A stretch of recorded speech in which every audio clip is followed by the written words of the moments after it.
ನಮ್ಮನ್ನ ಬೇಡ ಅನ್ನೋದಿಲ್ಲ. ಮುಖ್ಯವಾಗಿ ಇದು ಇದನ್ನ ನಮ್ಮ ಅಧ್ಯಕ್ಷ ಭಾಷಣ ಮಾಡ್ತಾ ಪಾವಗಡದವ್ರನ್ನ ಸ್ವಲ್ಪ ಅಲ್ಲೇ ಹೇಳಿದ್ರು, ನನ್ ಬಳಸ್ಕೊಳ್ಳಲ್ಲ ಇವ್ರಿ, ನಿನ್ನೆನೋ ಮೊನ್ನೆನೋ ಬಂದಿದ್ರೆ ನಾವು ಪ್ರಶಸ್ತಿ ಕೊಡಿಸ್ಲೇಬಹುದಾಗಿತ್ತಲ್ರಿ ಅಂದ್ರು. ಇದು ಆಗ್ಬೇಕಾಗಿದೆ.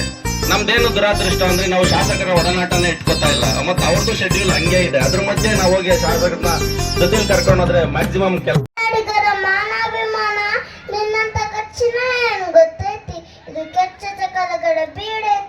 ಅಂಜಿ ಕ್ಯಾಮ್ರಾ ಅಂಬರ್ಯದ ನಾಡೈತಿ, ಕಿತ್ತೂರು ದೇಶ ಸ್ವಾಭಿಮಾನಗಳ ಗೂಡೈತಿ.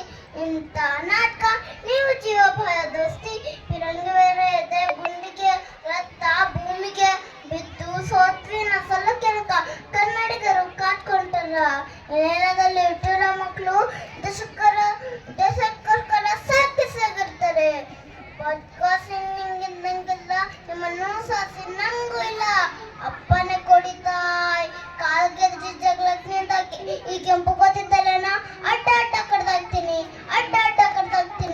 ಜಯ ಕರ್ನಾಟಕ ಮಾತೆ, ಜಯ ಕರ್ನಾಟಕ ಮಾತೆ.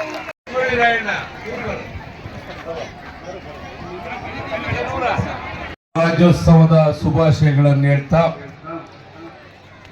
ಈ ಒಂದು ವೇದಿಕೆಯಲ್ಲಿ ಆಸೀನರಾದಂಥ ತಾಲೂಕು ದಂಡಾಧಿಕಾರಿಗಳಾದಂಥ ರವಿ ಅವರೇ, ನಮ್ಮ ತಾಲೂಕ್ ಪಂಚಾಯತಿ ಇವರಾದಂಥ ಉತ್ತಮ್ರವರೇ, ಪುರಸಭೆಯ ಅಧ್ಯಕ್ಷರು, ಬ್ಲಾಕ್ ಕಾಂಗ್ರೆಸ್ ಅಧ್ಯಕ್ಷರು ಸಹೋದರರಾದಂಥ ಸುದೇಶ್ ಬಾಬುರವರೇ, ಪುರಸಭೆಯ ಉಪಾಧ್ಯಕ್ಷರಾದಂಥ ಮಾಲಿನ್ ತಾಜ್ ಅವರೇ, ಪಾವಗಡ ಟೌನಿನ ಸರ್ಕಲ್ ಇನ್ಸ್ಪೆಕ್ಟರ್ ಆದಂತಹ ಸುರೇಶ್ ಅವರೇ, ಶಂಕರ್ ರೆಡ್ಡಿ ಅವರೇ, ಪುರಸಭಾ ಸದಸ್ಯರು, ನಮ್ಮ ಸ್ನೇಹಿತರಾದಂಥ ರವಿ ಅವರೇ,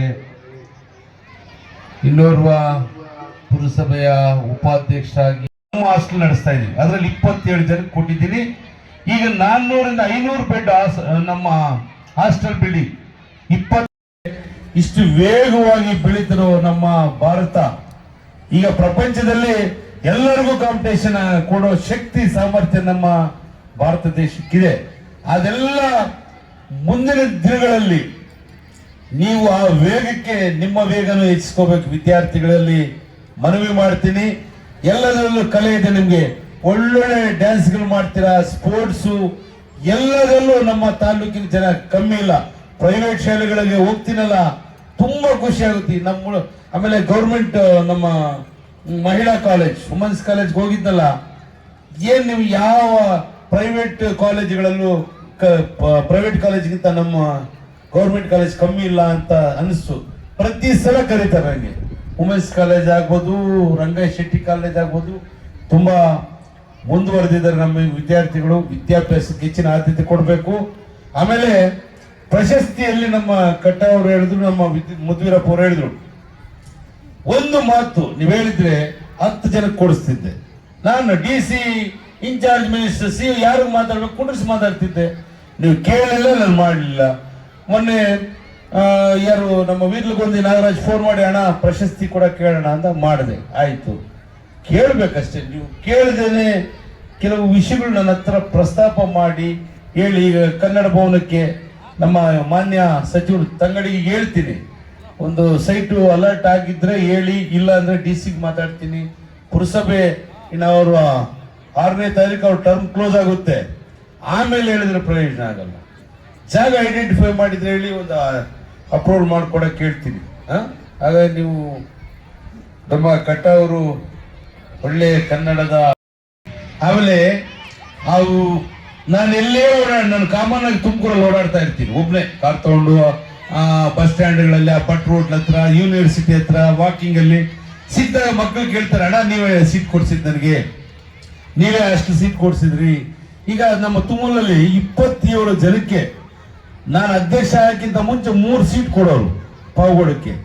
ಈ 27 ಜನಕ್ಕೆ ನಮ್ಮ ತುಮಕೂರು ಮಿಲ್ಕ್ ಯೂನಿಯನ್ ನಮ್ಮ ಹಾಸ್ಟೆಲ್ ನಡೆಸ್ತಾ ಇದ್ದೀವಿ. ಅದರಲ್ಲಿ 27 ಜನಕ್ಕೆ ಕೊಟ್ಟಿದ್ದೀನಿ. ಈಗ 400ರಿಂದ 500 ಬೆಡ್ ನಮ್ಮ ಹಾಸ್ಟೆಲ್ ಬಿಲ್ಡಿಂಗ್ 24 ಕೋಟಿ ವೆಚ್ಚದಲ್ಲಿ ಆಗಲೇ ಫೈನಲ್ ಸ್ಟೇಜ್ ಬಂದಿದೆ. ಮುಂದಿನ ವರ್ಷದಿಂದ 500 ಜನಕ್ಕೆ ಅಲ್ಲಿ ಅಕಾಮಿಡೇಷನ್ ಮಾಡ್ತೀವಿ ನಮ್ಮ ತುಮೂರಿನಿಂದ. ಹಂಗಾಗಿ ವಿದ್ಯಾರ್ಥಿಗಳಿಗೆ ಓದೋರಿಗೆ ತುಂಬಾ ಅನುಕೂಲ ಆಗ್ತದೆ. ಆಮೇಲೆ ನಾನು ತುಮೂಲ್ ಅಧ್ಯಕ್ಷ ಆದ್ಮೇಲೆ ಒಂದು 15 ಜನಕ್ಕೆ ಕೆಲಸ ಕೊಟ್ಟಿದ್ದೀನಿ ತುಮಕೂರು ನಿರುದ್ಯೋಗಿಯಲ್ಲಿ. ಏನಕ್ಕೆ ಅಂದ್ರೆ ನಾವು ಮಾಡೋ ಕೆಲಸದಲ್ಲಿ ನಿಷ್ಠೆ ಶ್ರದ್ಧೆಯಿಂದ ಮಾಡಿದ್ರೆ ನಾನು ಆಮೇಲೆ ನನಗೇನು ಆಸೆ ಇಲ್ಲ, ತಾಲೂಕಿನ ಜನಸೇವೆ ಮಾಡಕ್ಕೆ ಒಂದು ಅವಕಾಶ ಕೊಟ್ಟಿದ್ದಾರೆ. ಎಲ್ಲೆಲ್ಲಿ ಅವಕಾಶಗಳು ಸಿಗುತ್ತೋ ಅಲ್ಲಿ ನಾನು ಸಹಾಯ ಮಾಡ್ತೀನಿ. ಪ್ರತಿನಿತ್ಯ ನನಗೆ ಗೌರ್ಮೆಂಟ್ ಹಾಸ್ಪಿಟಲ್ಗೆ ಅಡ್ಮಿಟ್ ಆಗಿದೆ ಅಂದ್ರೆ ಪ್ರೈವೇಟ್ಗೆ ಹೋಗ್ಬಿಡ್ತಾರೆ. ಬಿಲ್ ಜಾಸ್ತಿ ಅಂತ ಮಾರು ದಿವಸ ಮನೆ ಹತ್ರ ಬರ್ತಾರೆ. ನಾನು ಯಾವತ್ತೂ ಬೇಜಾರು ಮಾಡ್ಕೊಂಡಿಲ್ಲ. ಸಾಲ ಅದನ್ನು ಮಾಡಿ ಹಿಂದೆಲ್ಲ ಸಾಲ ಮಾಡಿಕೊಟ್ಟಿದ್ದೀನಿ. ಈಗಲೂ ಅಂತ ಸಂದರ್ಭ ಬಂದ್ರೆ ಮೊನ್ನೆ ನಮ್ಮ ಸ್ನೇಹಿತರು ಪಾಪ ಅನ್ಎಕ್ಸ್ಪೆಕ್ಟೆಡ್ ಯಾವ್ದೋ ಒಂದು ಸಿಸ್ಟರ್ ಮ್ಯಾರೇಜ್ ಬಂದ್ರು, ಟ್ರೈನಲ್ಲಿ ನರ ಓಪನ್ ಆಗಿ ಬ್ಲೀಡ್ ಆಗಿ ಅನ್ಕಾನ್ಶಿಯಸ್ ಆದ್ರು. ಅವ್ರ ಹತ್ರ ದುಡ್ಡಿಲ್ಲ. ನಾನು ಇಮಿಡಿಯೇಟ್ ಆಗಿ ಮದುವೆ ಬಿಸಿಯಲ್ಲೂ 2.5 ಲಕ್ಷ ಕೊಟ್ಟು ಕ್ಲಿಯರ್ ಮಾಡಿ ಕಳಿಸಿ. ಅಂದ್ರೆ ಮಾನವೀಯತೆ ದೃಷ್ಟಿ ಇರ್ಬೇಕು. ನಮ್ಗೆ ಏನು ಶಾಶ್ವತ ಅಲ್ಲ. ದುಡ್ಡು ಅಧಿಕಾರ ಇವತ್ತಿರುತ್ತೆ, ನಾಳೆ ಹೋಗುತ್ತೆ. ನಾವು ಮಾಡೋ ಕೆಲಸ ನಮ್ಮ ನಿಷ್ಠೆಯಿಂದ ಕೆಲಸ ಮಾಡಿದ್ರೆ ನಮ್ಗೆ ಯಾವತ್ತೋ ಯಾವ್ದ್ರಲ್ಲೋ ದೇವ್ರು ಕಾಪಾಡ್ತಾರೆ. ಈಗ ಈ ತಾಲ್ಲೂಕಿನಲ್ಲಿ ನಮ್ಮ ತಂದೆಯವರು ಕುರಿ ಕಾಯ್ಕೊಂಡಿದ್ದವರು 10 ಕಿಲೋಮೀಟರ್ ನಡ್ಕೊಂಡು ಓಡ ಇವ್ರ ತರ ಲಕ್ಷಣವಾಗಿ ಯೂನಿಫಾರ್ಮ್ ಇಲ್ಲ, ಶೂ ಇಲ್ಲ, ಏನೂ ಇಲ್ಲ, 2 ಜೊತೆ ಬಟ್ಟೆಯಲ್ಲಿ ಹೊಸಕೋಟೆಗೆ ಹೋಗೋರು, ಹನುಮಂತ ಹಳ್ಳಿಯಿಂದ ನಡ್ಕೊಂಡೋಗಿ ನಡ್ಕೊಂಡ್ ಬರೋರು ಈ ಕರ್ನಾಟಕ ರಾಜ್ಯದ ಮಂತ್ರಿ ಆಗ್ಲಿಲ್ವಾ? ನಾವು ಸಾಮಾನ್ಯ ರೈತರ ಮಗ ನಮ್ಮ ತಂದೆ. ಅದೊಂದು ಇತಿಹಾಸ ಅಲ್ವಾ? ಪಾವಗಡ ಇತಿಹಾಸದಲ್ಲಿ ಮಂತ್ರಿ ಆಗಿರೋದು 2 ಬಾರಿ. ನಮ್ಮ ತಾಲ್ಲೂಕಿನ ಜನತೆ ಆಶೀರ್ವಾದದಿಂದ ನಮ್ಮಪ್ಪ ಹಳ್ಳಿಯಲ್ಲಿ ಹುಟ್ಟಿ ಒಬ್ಬ ರೈತರ ಮನೆಯಲ್ಲಿ ಹುಟ್ಟಿ 2 ಬಾರಿ ಮಂತ್ರಿ ಆಗಿದ್ದಾರೆ ಅಂದ್ರೆ ಅದು ಒಂದು ಇತಿಹಾಸ. ನಾನು ಅದೇ ರೀತಿ ಈ ತಾಲ್ಲೂಕಿನಲ್ಲಿ ಏನೋ ನಮ್ಮ ಜನಗಳಿಗೆ ನಾವು ಋಣ ಮಾಡಿದ್ದೀವಿ. ಅವ್ರ ಋಣ ತೀರ್ಸಕ್ಕೋಸ್ಕರ ನಾನು ನಮ್ಮ ತಂದೆಯವರು ನಿಷ್ಠಾವಂತವಾಗಿ ಕಾರ್ಯಕರ್ತರಿಗೆ, ನಮ್ಮ ವಿದ್ಯಾರ್ಥಿನಿಯರಿಗೆ, ತಾಲ್ಲೂಕಿಗೆ ಸೇವೆ ಮಾಡ್ತಾ ಇದ್ದೀನಿ.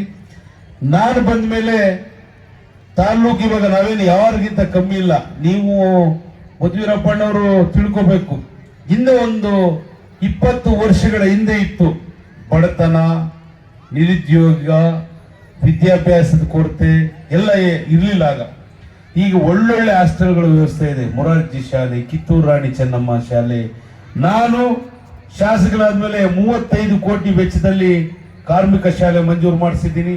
ಅದು ನಾಗಲಮಡಿಕೆ ಏರಿಯಾದಲ್ಲಿ ಒಂದು ಶಾಲೆ ಇಲ್ಲ ಅಂತೇಳಿ ಅಲ್ಲಿಗೆ ಇದು ಮೊರಾರ್ಜಿ ಮೈನಾರಿಟಿ ಶಾಲೆಯನ್ನ ಅಲುಗಾಕ್ಸಿದ್ದೀನಿ. ಕಾರ್ಮಿಕ ಶಾಲೆ 35 ಕೋಟಿ ವೆಚ್ಚದಲ್ಲಿ ಸಿದ್ದಾಪುರದಲ್ಲಿ ಮಾಡ್ತಾ ಇದ್ದೀವಿ. ಜಾಗ ಐಡೆಂಟಿಫೈ ಆಗಿದೆ, ಅಪ್ರೂವಲ್, ಕ್ಯಾಬಿನೆಟ್ ಅಪ್ರೂವಲ್ ಆಗಿದೆ, ಟೆಂಡರ್ ಪ್ರೋಸೆಸ್ ಅಲ್ಲಿದೆ. ಆದ್ರೆ ಇನ್ನೂ ನನಗೆ ಆಸೆ ಇದೆ. ಇನ್ನು ಏಕಲವ್ಯ ಶಾಲೆಗೆ ಪ್ರಪೋಸಲ್ ಕೊಟ್ಟಿದ್ದೀನಿ. ಆಮೇಲೆ KPS ಶಾಲೆ 3 ಮಂಜೂರಾಗಿದೆ. ಇನ್ನು 2ಕ್ಕೆ ಗಡಿನಾಡು ಅಂತೇಳಿ ಮಧುಬಂಗಾರ.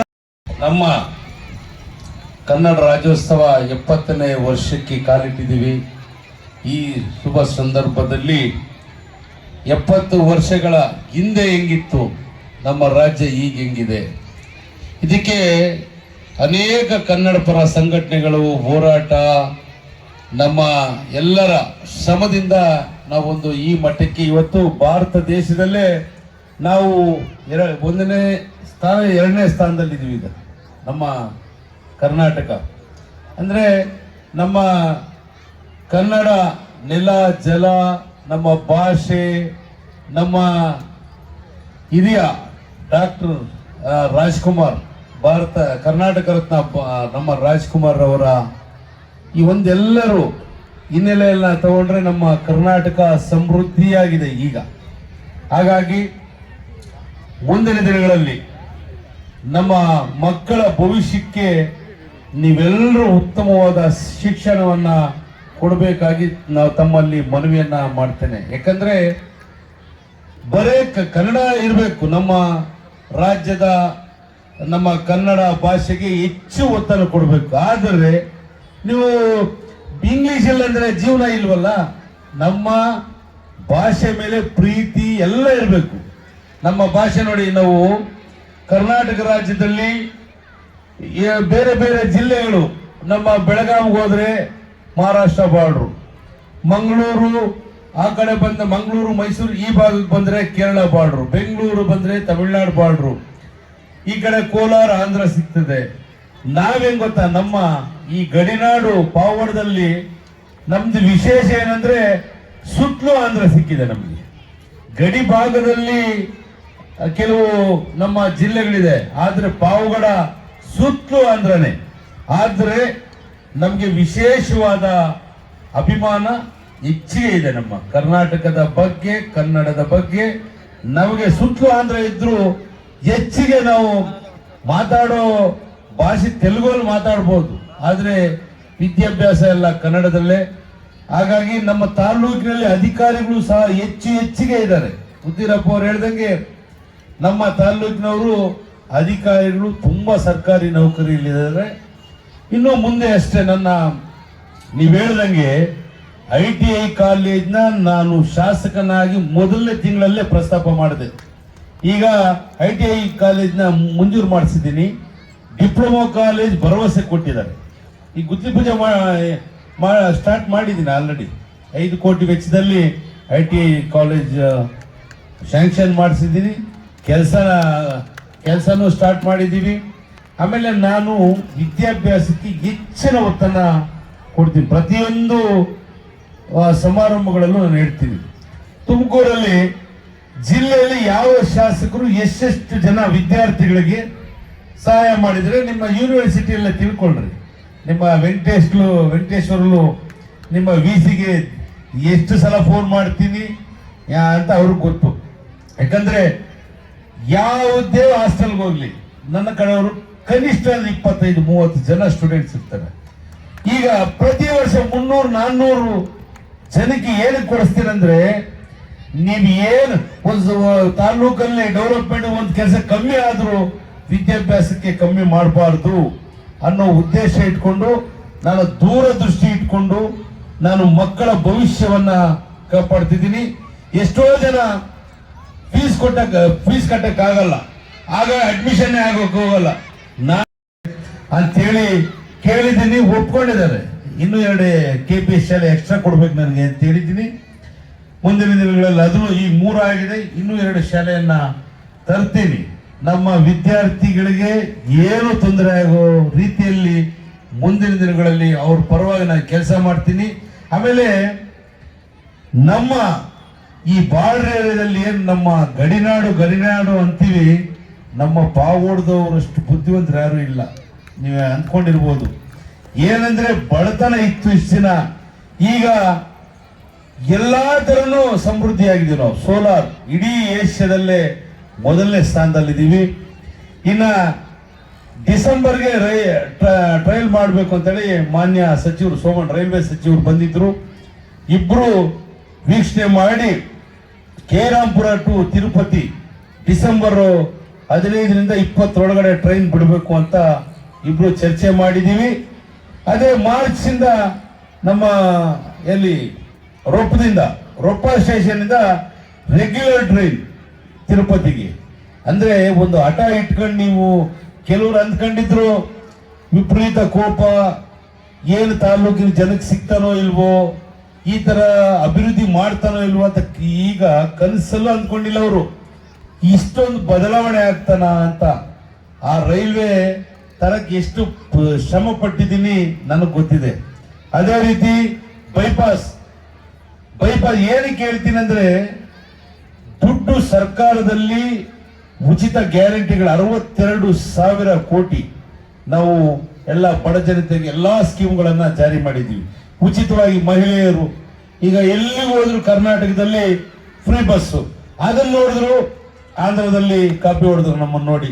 ಈಗ ಬಿಹಾರಲ್ಲಿ ಕಾಪಿ ಮಾಡ್ತಿದ್ದಾರೆ. ನಮ್ಮ ಸಿದ್ದರಾಮಯ್ಯ, ಜನಪ್ರಿಯ ಮುಖ್ಯಮಂತ್ರಿಗಳ ಸಿದ್ದರಾಮಯ್ಯನವರು ಈ 5 ಗ್ಯಾರಂಟಿಗಳನ್ನ ಮೋದಿ ಮೋದಿ ಮೋದಿ ಅಂತ ಅಂತಿದ್ದವರು ಮೋದಿನೇ ಕಾಪಿ ಹೊಡಿಸ್ತಾ ಇದ್ದಾರೆ ಈಗ ಬಿಹಾರಲ್ಲಿ ನಮ್ಮ ಸ್ಕೀಮ್ಗಳನ್ನ.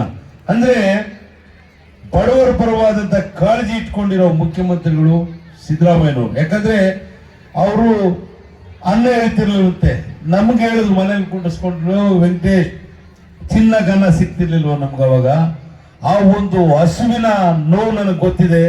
ಅದಕ್ಕೋಸ್ಕರ ನಾನು ಮುಖ್ಯಮಂತ್ರಿ ಆಗಿ ಫಸ್ಟ್ ಸೈನ್ಯ ನಾನು 5 kg ಅಕ್ಕಿಗೆ ಹಾಕಿದೆ. ಅದೆಲ್ಲ ಇನ್ನು ಬಡವ್ರಿಗೆ ಹೊಟ್ಟೆ ತುಂಬಲ್ಲ ಅಂತೇಳಿ 10 kg ಮಾಡಿದ್ದು ಅಂತ ಅಂದ್ರೆ ಕಾಮನ್ ಆಗಿ ನಮ್ಮ ಜೊತೆ ಎಲ್ಲ ಕುತ್ಕೊಂಡು ಡಿಸ್ಕಸ್ ಮಾಡ್ತಾ ಇರ್ತಾರೆ. ಅಂದ್ರೆ ಆ ಹಸಿವಿನ ನೋವು ತಿಂದಿರ್ತಾರಲ್ಲ, ನಾವೆಲ್ಲ ಕಷ್ಟದಿಂದ ಬಂದಿರೋರು. ನೀವು ಅಂದ್ಕೊಂಡಿರ್ಬೋದು ಇವತ್ತೇನು ಕಾರುಗಳಿದೆ, ಲಕ್ಸುರಿ ಓಡಾಡ್ತೀವಿ ಅಂತ. ಹಿಂದೆ ಕಷ್ಟದ ದಿನಗಳನ್ನ ನಾವು ಮರೆಯಕ್ಕೆ ಸಾಧ್ಯನೇ ಇಲ್ಲ. ತುಂಬಾ ಕಷ್ಟಪಟ್ಟು ನಮ್ಮ ತಂದೆಯವರು ಕಷ್ಟಪಟ್ಟಿದ್ದಾರೆ. ಆ ಕಷ್ಟ ನಾನು ನೋಡಿದ್ದೀನಿ ಕಣ್ಣಾರೆ.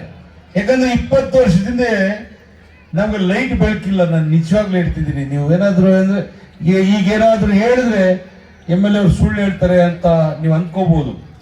20 ವರ್ಷದ ಕೆಳಗೆ ಒಂದು 2-3 ಅವರ್ ಇರ್ತಾ ಇತ್ತು ಕರೆಂಟು. ಅದರಲ್ಲಿ ದೀಪದ ಬೆಳಕಲ್ಲಾದ್ರೂ ಇನ್ನೂ ಸ್ವಲ್ಪ ಬೆಳಕು ಜಾಸ್ತಿ ಇರೋದು. ನಮ್ಮ ಭಾಗದಲ್ಲಿ ಕರೆಂಟ್ ಇರ್ತಿರ್ಲಿಲ್ಲ. ಅಂತ ದಿನಗಳನ್ನ ನೋಡಿ ನಾನು ಹನುಮಂತನಹಳ್ಳಿಯಿಂದ ಮರದಸಳ್ಳಿಗೆ ನಡ್ಕೊಂಡು ಹೋಗಿರೋ ಅನುಭವ ಇದೆ. ಅವೆಲ್ಲ ನಾನು ಎಷ್ಟೇ ಮೇಲಕ್ಕೆ ಹೋದ್ರು ಕಷ್ಟ ಮರೆಯಕ್ಕಾಗಲ್ಲ. ಹಿಂದೆ ಕಷ್ಟಪಟ್ಟಿರೋವು, ನಮ್ಮ ತಂದೆ ತಾಯಿಗಳು ಕಷ್ಟಪಟ್ಟಿರೋದು, ಇವೆಲ್ಲ ಮರೆಯಕ್ಕೆ ಸಾಧ್ಯನೇ ಇಲ್ಲ. ಜೀವನದಲ್ಲಿ ಒಬ್ಬ ಮನುಷ್ಯ ಎಷ್ಟೇ ಎತ್ತರಕ್ಕೆ ಬೆಳೀಲಿ, ಹಳೆ ನೆನಪುಗಳನ್ನ ಮರೆಯಕ್ಕೆ ಸಾಧ್ಯನೇ ಇಲ್ಲ. ಸುಮ್ಮನೆ ಕೆಲವರು ನಾನು ಕಷ್ಟ ಅಂತ ಹೇಳ್ಕೊಂಡ್ರೆ ನಂದೇನೋ ಲೆವೆಲ್ ಕಮ್ಮಿ ಆಗುತ್ತೆ ಅಂದ್ಕೋಬಹುದು. ಏನಾದ್ರೂ ನಮ್ಮ ಹಿಂದಿನ ಆ ಕಹಿ ನೆನಪುಗಳನ್ನ ನೆನೆಸ್ಕೊಂಡ್ರೆ ನಾನು ನೆಮ್ಮದಿಯಾಗಿ ನಿದ್ದೆ ಬರುತ್ತೆ. ಈಗ ನನಗೆ ದುಡ್ಡಿನ ಆಸೆ ಇಲ್ಲ. ಕೆಲವರು ಅಂದ್ಕೊಂತಾರೆ ದುಡ್ಡು ಏನಕ್ಕೆ ಬೇಕು, ಮಕ್ಕಳು ಹೆಂಡತಿ ಮಕ್ಕಳು ಸಾಕಾಗಬೇಕು, ಇನ್ನು ಮಿಕ್ಕಿದ್ದೆಲ್ಲ ದಾನ ಧರ್ಮ. ನಾನು ದುಡಿದಿರೋದು ನಮ್ಮ ಅಪ್ಪನಿಗೂ ನನಗೆ ಇವತ್ತಿಗೂ ಗಲಾಟೆ. ಎಷ್ಟೇ ದುಡ್ಡಿದ್ರು ಇವನ ಹತ್ರ ಇಟ್ಕೊಳ್ಳಲ್ಲ ಅಂತಾರೆ.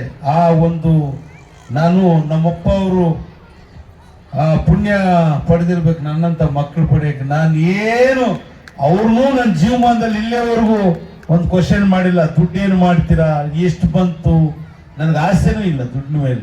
ನನ್ನ ಹತ್ರ ಎಷ್ಟಿದ್ರೆ ಅಷ್ಟು ಕೊಟ್ಬಿಟ್ಟು ಹೋಗ್ತಾ ಇರೋದು. ಯಾರೇ ಬಡವ್ರ ಮದುವೆ ಅಂದ್ರೆ ಕೊಡ್ತೀನಿ.